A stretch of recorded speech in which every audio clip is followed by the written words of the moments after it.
Hey, teman-teman. Selamat datang di video ini. Di kesempatan kali ini, kita bakal membahas topik yang seru dan penting banget dalam biologi, yaitu klasifikasi makhluk hidup.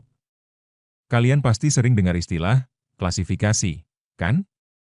Nah, dalam video ini, kita akan kupas tuntas apa itu klasifikasi, kenapa penting, dan bagaimana cara kita mengklasifikasikan makhluk hidup berdasarkan sistem 5 kingdom.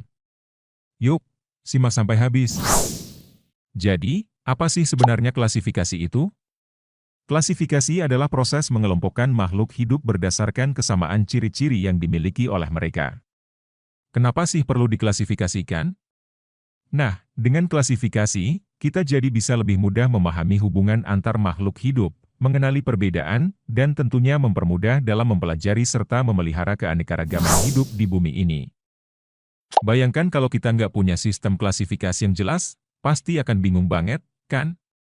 Misalnya, kalian tahu nggak, kalau ada sekitar 8,7 juta spesies di bumi ini? Bayangkan kalau kita nggak punya cara untuk mengorganisasi makhluk hidup ini. Pasti bakal sulit untuk mempelajarinya, apalagi untuk menemukan spesies baru. Makanya, klasifikasi penting banget untuk membagi makhluk hidup menjadi kelompok-kelompok berdasarkan ciri-ciri tertentu, sehingga kita bisa memahami lebih dalam tentang cara hidup mereka, ekosistemnya, bahkan perkembangan evolusi mereka. Oke, sekarang kita akan masuk ke sistem 5 kingdom. Sistem ini mengklasifikasikan makhluk hidup menjadi 5 kelompok besar, yaitu Monera, Protista, Fungi, Plantae, dan Animalia. Kita bakal bahas satu persatu. Pertama, ada Monera. Ini adalah kelompok makhluk hidup yang sangat sederhana, yaitu bakteri dan archaea. Mereka terdiri dari sel prokariotik, artinya nggak punya inti sel yang terbungkus membran. Selanjutnya, ada protista. Makhluk hidup yang ada di sini cukup beragam, mulai dari alga sampai dengan protozoa. Mereka umumnya bersel tunggal, ada yang berfotosintesis, dan ada juga yang bergerak menggunakan alat gerak seperti silia dan flagella. Kemudian ada fungi, atau jamur. Ini adalah kelompok makhluk hidup yang tidak bisa berfotosintesis. Contohnya adalah ragi, jamur, dan lendir. Mereka mendapatkan makanan dengan cara mengurai organisme mati. Berikutnya, ada Plantae, yaitu kelompok tumbuhan. Semua tumbuhan, mulai dari pohon, rumput, hingga lumut ada di sini. Mereka berfotosintesis untuk mendapatkan makanan, dan mereka punya sel yang mengandung kloroplas. Terakhir, ada Animalia, yaitu kelompok hewan.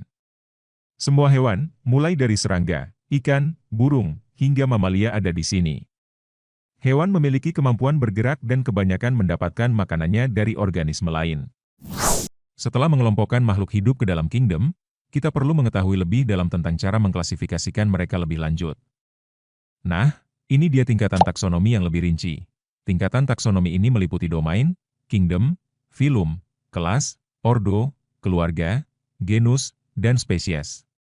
Kalau kita ambil contoh hewan, misalnya harimau, domain, eukarya, karena harimau adalah organisme eukariotik, kingdom, Animalia, karena harimau adalah hewan, filum, chordata, karena harimau memiliki tulang belakang, kelas, Mamalia, karena harimau adalah mamalia, ordo, Carnivora, karena harimau adalah hewan pemakan daging, keluarga, Felidae, keluarga kucing, genus, Panthera, genus kucing besar, spesies, Panthera tigris, spesies harimau.